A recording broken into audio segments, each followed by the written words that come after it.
Okay, let's talk a little bit about Git, GitHub, version control, all of this stuff, and why you should care. So version control software, of which Git is one of the most popular examples, is software that allows you to constantly track any changes that are made to a data set or to code, kind of anything that you can type into a computer. That means that you can track for an analysis exactly how you got a given answer, no matter what, and you know who made the changes that gave you a given answer. That's very, very valuable for important decision making, for very large software projects, and for academic publication in my own world as well. So we're going to be using Git in this course for a lot of our projects. We've already done one quick Git clone to get some data, but here in this video, you're going to create your own Git repository using the dataset, the phenomenally complicated dataset that we created just a second ago, this example CSV. So first and foremost, you'll need to go to github.com. Now, GitHub is something that is built on top of Git. So there are different ways to use Git, but we're going to be using GitHub because it really is one of the easiest mechanisms to use version control. So go ahead and create an account. Now that will take you a few minutes. You do have to validate your email, but it is completely free. Definitely create a free account to do this. And once you've created an account, go ahead and sign in. And what you'll see a page, obviously not quite as many things as mine, but you'll see a page that looks something like this. And you'll want to click up here at the upper right-hand corner. There's this plus sign. You'll want to click on that plus, and then you'll want to click on New Repository. So here you'll want the owner to be you, whatever your username or name was. And let's call this repository name something we'll remember. So in this one case, we'll do Intro Data Science. That's it. We don't need a description. And then you can leave this as public as well. There's no reason to create private repositories for this, and you do have to pay for private repositories. Don't initialize the repository with a README. There's no reason to do that. And then we'll go ahead and click Create Repository. And what you see here, this is a completely empty repository. There's no code, there's no data within this repository. Now, what we're going to have to keep our eyes on here is this. So where it has this URL, https://github.com/danmervola/introdatascience.git. I need to save this, so I'm going to highlight it, and I'm going to hit Control-C on my keyboard. So I'm going to copy that. You can also right-click and click Copy, either way. So now we actually want to get Git to talk to Python. So I'm going to go back to Jupyter Hub. So back at Jupyter Hub, I've gone ahead and logged in. You should have something that looks very, very similar to this. So you should have your data, you should have the lab. You may not have lab 2, you may have lab 1, but that's fine. But you should have your example csv.csv. This is what we uploaded a little while ago. What we're going to do is we're going to initialize our Git repository.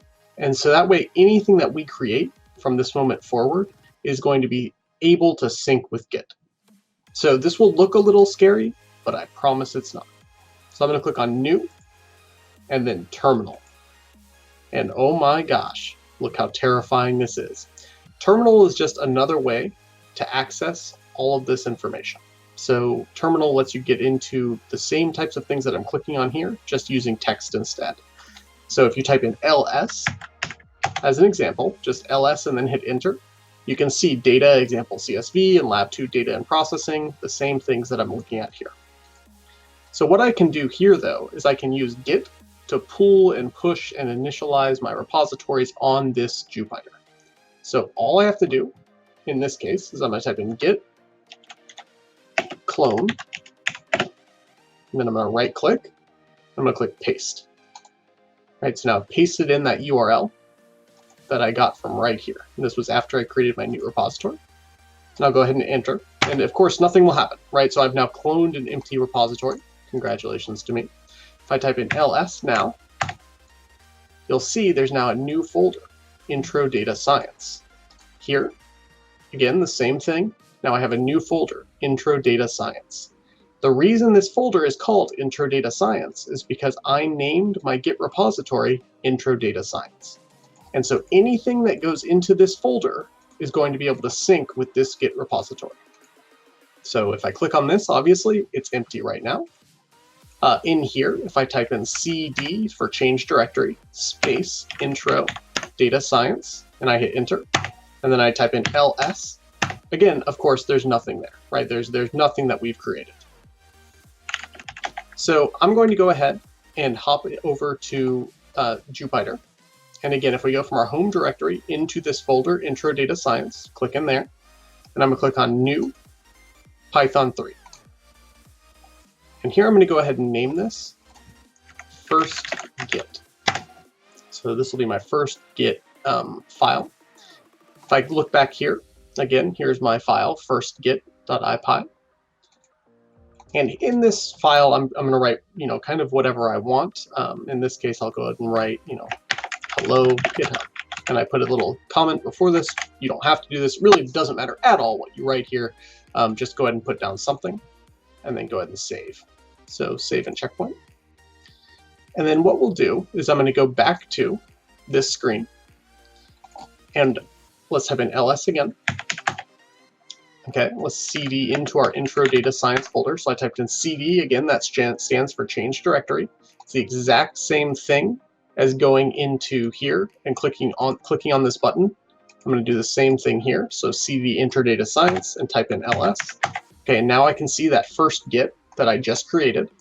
Now I actually want to sync this with GitHub. So in this folder, and it's very important that you've cd'd into this folder, I'm going to go ahead and type in a few things. The first thing is git add -a period. And what this means is it tells Git in this folder, add all of the files that match anything. So any file that is in this folder will get added to Git. Then I'm going to type in git commit -m, and then in quotes, my message. So this message will be a test message, and we'll talk more about what this means in a second. Importantly though, when I hit enter here this first time, I will get an error. It's going to tell me that I haven't configured Git yet.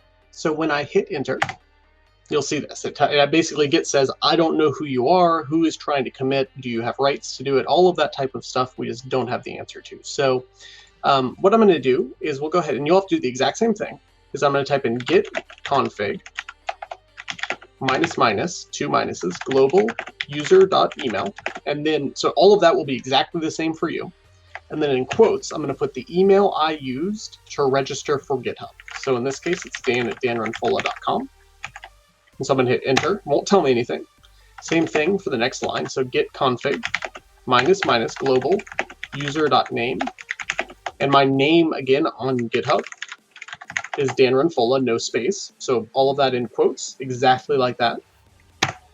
And now I'm going to try the same git commit again. So I'm going to push up on my keyboard. That's a nice shortcut to where you don't have to type things again. So I pushed up 3 times, and when I did that, it brought back up the git commit m test. So I'm going to go ahead and hit enter on that. And now we see that we've actually had the commit go through, right? So there's no longer an error. So now I'm ready to actually push this to GitHub. So I'm going to type in git push. It will ask me for my username, so I'm going to type that in. You can also use your email and then your password. Now note when you're typing in your password on terminal like this, it doesn't show up. So I just typed in my password, but you can't see anything. Now we'll take just a moment to actually sync. And just like that. So now we have finished our sync to GitHub, and you should now have your Git repository.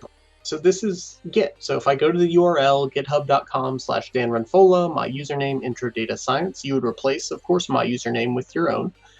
When we go here, you'll see something that looks like this. So this is the first Git IPython notebook that I saved to the GitHub. So it's basically, it's on the cloud, so to speak. So this is now well backed up, and we have version control enabled as well. Now, right now we can't do much with this. So just as a test, we're going to add a CSV, the CSV we created in the previous lab, up onto GitHub. So I'm going to go back to Jupyter, and this is my example CSV.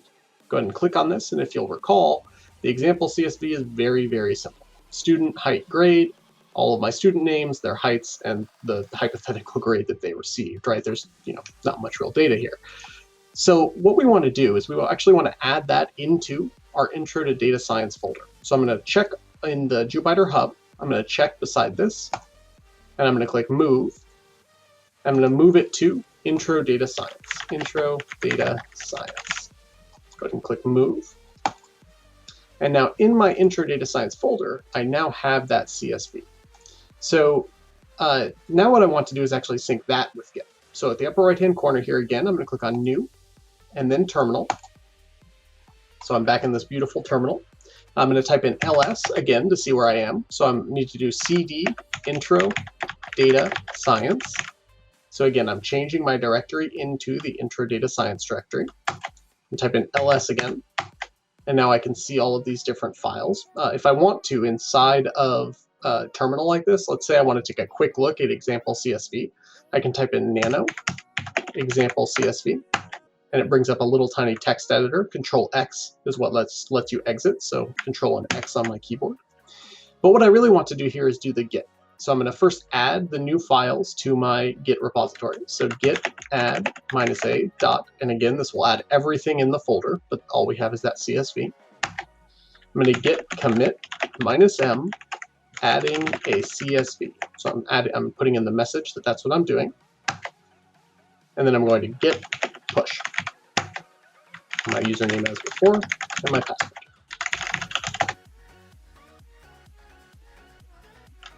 Okay, now let's go check over on GitHub. I'm going to have to refresh the web page, so I'm going to click refresh.